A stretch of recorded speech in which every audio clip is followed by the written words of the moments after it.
ಮಂಗಳೂರು ವಿಜಯ್ ಕಾಪಿಕಾಡ್ನಲ್ಲಿ ಪಾಲಿಕೆಯ ಉಪಮೇಯರ್ ರಜನೀಶ್ ಅವರ ಅನುದಾನದಲ್ಲಿ ನೂತನ ಬಸ್ ತಂಗುದಾಣವನ್ನು ನಿರ್ಮಿಸಿದ್ದು ಇಂದು ಅದರ ಉದ್ಘಾಟನಾ ಕಾರ್ಯಕ್ರಮ ನಡೆಯಿತು.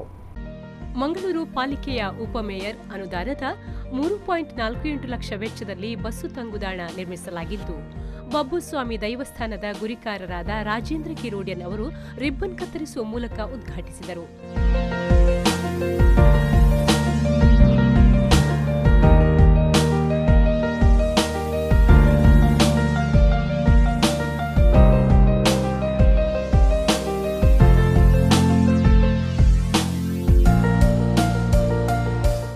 ಈ ಸಂದರ್ಭ ಉಪಮೇಯರ್ ರಜನೀಶ್ ಕಾಪಿಕಾಡ್ ಅವರು ಮಾತನಾಡುತ್ತಾ, ಇಲ್ಲಿ ತಂಗುದಾಣವಿಲ್ಲದೆ ಸಾರ್ವಜನಿಕರಿಗೆ ತೊಂದರೆಯಾಗುತ್ತಿತ್ತು. ಬಿಸಿಲು ಮಳೆಗೆ ಜನ ಕಷ್ಟಪಡುತ್ತಿದ್ದರು. ಅದನ್ನು ಮನಗಂಡು ಈ ತಂಗುದಾಣವನ್ನು ನಿರ್ಮಿಸಿದ್ದೇವೆ ಎಂದರು. ವಿಶೇಷವಾಗಿ ನಾವು ಹಲವಾರು ವರ್ಷಗಳ ಹಿಂದೆ ಇಲ್ಲಿ ಒಂದು ಬಸ್ ನಿಲ್ದಾಣ ಇತ್ತು. ಹಾಗೆ ರೋಡ್ ಅಗಲೀಕರಣ, ಕಾಂಕ್ರೀಟೀಕರಣ ಆದ ಸಂದರ್ಭದಲ್ಲಿ ಆ ಬಸ್ ಸ್ಟ್ಯಾಂಡನ್ನು ಕೆಡವಲಾಯಿತು, ರಸ್ತೆ ಅಗಲಾಯಿತು. ಆದರೆ ಇಲ್ಲಿ ಬಸ್ ಸ್ಟ್ಯಾಂಡ್ ನಿರ್ಮಿಸಲು ಸ್ಥಳಾವಕಾಶದ ಕೊರತೆ ಇತ್ತು.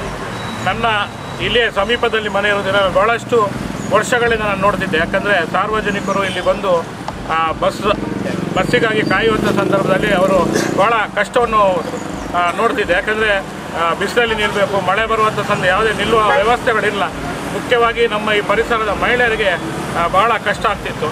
ಆದರೆ ಈ ಬಾರಿ ನಮಗೆ ಮಹಾನಗರ ಪಾಲಿಕೆಯಲ್ಲಿ ನಾನು ಉಪಮೇಯರ್ ಆಗಿ ಆಯ್ಕೆಯಾದ ನಂತರ ನನ್ನ ಒಂದು ಇಚ್ಛೆ ಇತ್ತು. ಯಾಕಂದರೆ ಇಲ್ಲಿ ಒಂದು ಬಸ್ ಸ್ಟ್ಯಾಂಡ್ ನಿರ್ಮಿಸಬೇಕಂತ.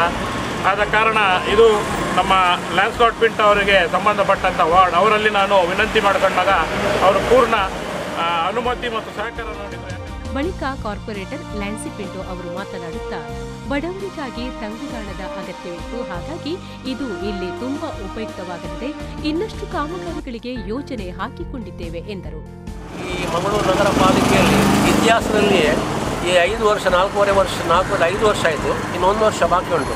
ಇತಿಹಾಸದಲ್ಲಿ ಇಲ್ಲಿ ನಮ್ಮ ಬಹುಶಃ ಇಡೀ ಇಂಡಿಯಾದಲ್ಲಿ ಅಂತ ಇಲ್ಲ, ಎಲ್ಲ ಕಾಮಗಾರಿಗಳು ಈ 5 ವರ್ಷದಲ್ಲಿ ಮಾಡಿದ್ದೇವೆ ನಾವು. ಇನ್ನು 1 ವರ್ಷ ಬಾಕಿ ಉಂಟು.